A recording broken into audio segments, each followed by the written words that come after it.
Hooked on a feeling, I'm high on believing that you're in love with me.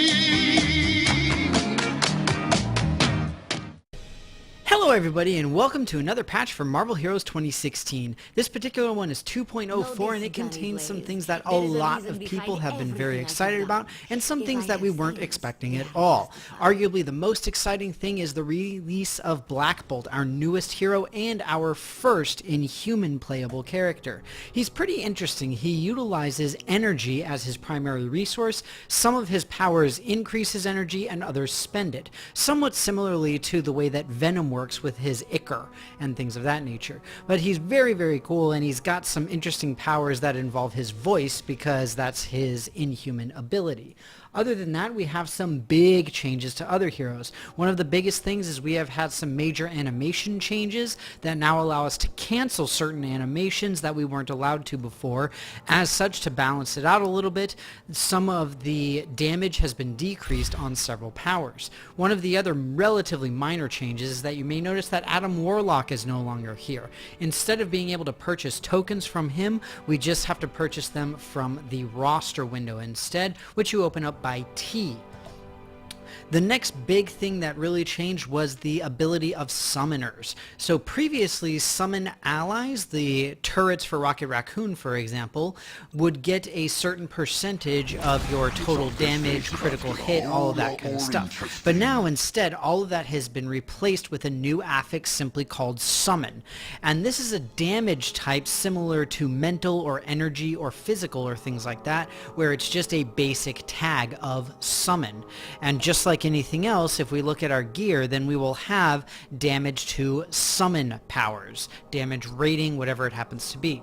In addition, like I said, instead of going with a set percentage from the hero themselves, instead the turrets or whatever the summons happen to be will get 100% of the value of the summon affix and still get a percentage of the summoning character as well.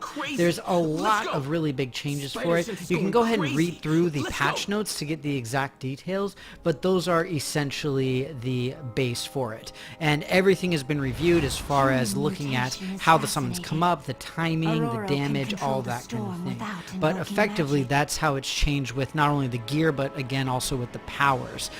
The other major thing is that now, regardless of what type of damage your summon does, it always takes whatever the damage is highest for your particular hero. For example, Rocket Raccoon, his highest damage is generally going to be energy. Even though Groot is physical, you're going to get the bonus from the energy damage onto Groot whenever you summon him. So there's pretty exciting stuff there. One thing that I'll run through very quickly is the story chapter updates. So we have updated chapters 4, 7, and 8, similarly to what we've done with pretty much all of the other chapters at this point, to just make them more interesting, effectively. We're trying to make them more exciting, have more instances, more miniature boss battles, all of that kind of stuff.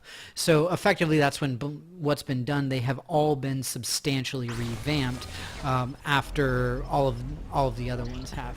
I'm not going to go through the entirety of the chapter, but I will show you guys at least a brief portion of the first part here with chapter 4. So the idea behind these is, in general, you're going to be doing something a little bit more linearly, where you'll be going through all of the quests for a particular chapter in order to successfully finish it. So instead of having side quests, it's more just we'll be having the quests be more appropriate and more interesting and just better. So for example, the MGH warehouse, this used to be a side quest, but now it's a main quest, part of the main thread, and you need to go through this sort of chain in order to get to it. So that's just as an example, but this is the sort of thing that we're going through, and you can see, of course, the actual MGH warehouse itself has drastically changed, and that's the case across the board for all of these chapters. Pretty much everything about them has pretty drastically changed, which is nice because, again, they're trying to revamp the story in general, which is very helpful. One of the other things that has changed with itemization has been the slots 1 through 5. we've changed the amounts of the affixes, how you get them, when you get them, all that kind of stuff. So now, instead of the previous affixation there's new tiers where, for example, at uncommon or green, you'll get just a random common affix, but then with slot 5, with slots 1 through 4, just get a random common. Slot 5, you'll get a proc effect from a nice new tool. So essentially it's going to be somewhat the same as it was last time, but some things have been changed just depending on the slot, as well as exactly what that particular thing is for.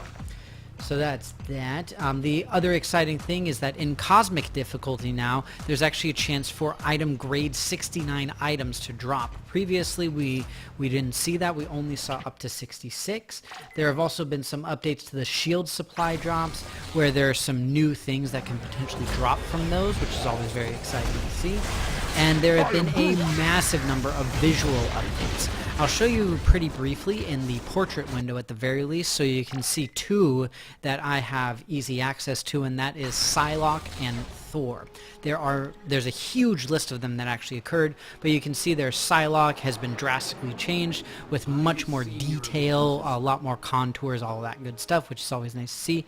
Same thing with Thor, where he just looks more Thor-ish. Looks a lot closer to the comics. Again, a lot more contouring on the face, much more detail that we have been seeing in a lot of these visual updates. So very, very exciting to see that.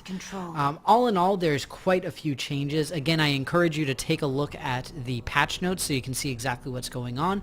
As for the event, we've got Mystic Mayhem, which means we can go into Infernal Limbo, and we also have the Invaders of the Dark Dimension. The way that this one works, if you recall, you first need to talk to Medoro, I believe is how you pronounce his name, in Avengers Tower, and then if you come down here into Midtown Manhattan, then you will see the gate where the Mindless Titans will walk through, and you defeat all of the waves of the Mindless Titans and then destroy the gate, and it gives you a pretty nice loot explosion with a chance to get a Shard of the Dark Dimension as well, which is actually a legendary item. So some pretty cool stuff, and again, lots and lots of changes. A lot of it was fairly unexpected and unannounced, such as the summon powers, but they seem to work reasonably well at least.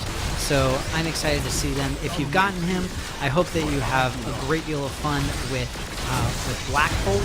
He seemed pretty fun up to level 10 at the very least, but with that, thank you very, very much for watching this. I hope that you enjoyed it. Go out and have fun, play the game, and I will see you next time.